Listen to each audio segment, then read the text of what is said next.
Well, let's see what's going on Fox News Democracy 2020. What you're about to see is the smackdown that Hogan Gidley gives to Sandra Smith after she tries to definitely catch him off guard and correct him, and actually he corrects her. So this was about the change-up with Brad Parscales and the new guy taking over because of the low ratings. It just amazes me that no matter, and I want you to pay close attention, because after this, I'm not going to say another word, I promise. I want you to pay close attention and look at the numbers, because I thought when you take a poll, you should have the actual numbers that are up there, and every poll number, I mean, in my estimation, news by the numbers aren't even adding up with Fox News anymore. I thought everything should add up to 100, but it never does. Just take a good look, and we'll see what happens. So bear with me a minute, and I will do my best to get everything under control, okay? And it is early in the morning, Thursday.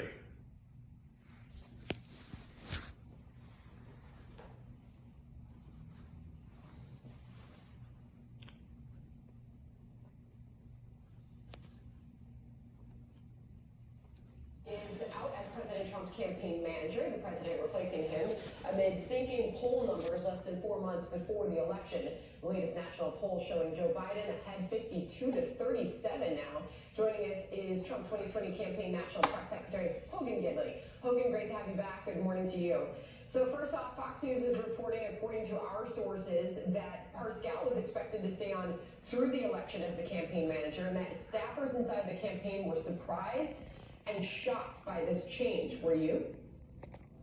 I was not. We talk all the time. I've worked with Brad Parscale now for many years, and I've worked with Bill Stepien for many years as well. And while the DC elite and the establishment and the media really care about the palace intrigue stories like this, it doesn't really affect the American people at all. Titles consume so many here in the Beltway bubble, but for those at home, they just want to make sure their lives are better. Donald Trump has made their lives better. He's improved every American life since taking office. That's what we're going to focus on out there. And let's be clear what happened here. The only thing that shifted was Donald Trump simply asked Bill to steer the ship and Brad to man the guns. Right, because Parscale's not out altogether. He's been demoted. He'll be in a different position. Yeah. So Hogan, but I would argue again.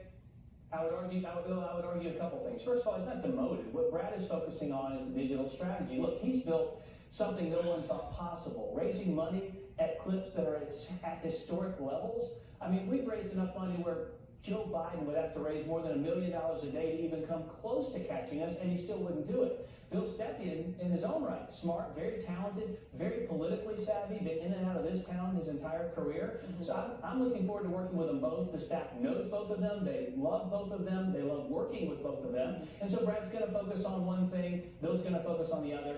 But both are working toward victory for the American people, and that means a victory for Donald Trump. I'll ask you about Bill Stepien in just a second, but Jonathan Swan at Axios is reporting this morning that the president lost confidence in Parscale after the Tulsa debacle. The numbers of people that did not eventually show up, the president wasn't happy with that. Are the two connected? I'm not aware if they are. I can just tell you that Tulsa, while the media tries to malign the event itself, 11 million people viewed that event across many platforms, breaking all types of records. In fact, 7 million on your own network, Sandra, watched and viewed that rally. People want to get out of their homes. They want to do it, though, in a safe manner. We provide safety when people show up to events that we do, whether it be hand sanitizer, temperature checks, or providing masks to everyone with the encouragement to wear them. So we're looking forward to getting back to the real issues that matter, and whether they be in rallies, whether they be at online events, we're going to be successful either way. Who is Bill Stepien, and why did President Trump choose him to manage his campaign?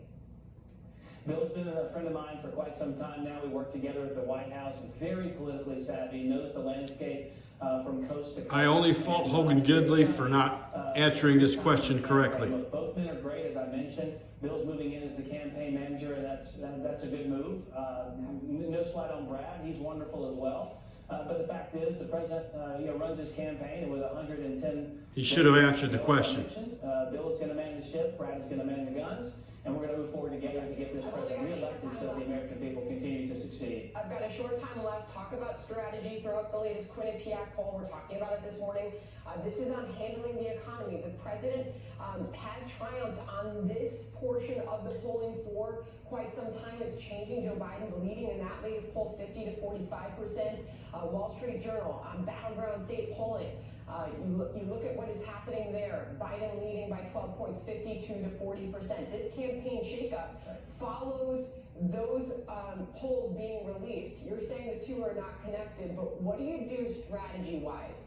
What is leadership in your campaign going to do to turn those poll numbers around? Well, a couple of things. First of all, I wouldn't buy those polls. The same Quinnipiac poll you just pointed out had Hillary Clinton up 11 over Donald Trump in 2016. What do you know? They have Joe Biden up 11 now. So all the pollsters who got things wrong in 2016 are using the same methodology. And what's worse is the media who report this, these strategists and pundits and poll watchers out there on all these other networks, they know these polls are weighted toward Democrats. They know they sample and ask questions of more Democrats. Strategy at the campaign, that's the question. Well, look, the strategy is to continue to go directly to the American people and explain how this president has worked to improve their lives. As I've mentioned on your show before, the compare and contrast with Donald Trump and Joe Biden is stark. You don't have to guess what America would look like under Joe Biden. You've seen it. The economy was horrible. The city streets are devolving into lawlessness, and all he says is, should we defund the police? Yes, absolutely. He's not saying to defund the police. He's not calling to defund the police. He was asked about defunding, and he said yes, absolutely. And he said that the police are actually becoming the enemy. So you don't have to guess. Your job isn't safe, your life isn't safe, and your American way of life is not safe with Joe Biden because his policies just wage war on all three. Hogan Gidley, come back soon. We appreciate you coming on from the Trump campaign. Hogan Gidley, thank you. See you guys soon. All right, John. Sandra, thanks so much. The push to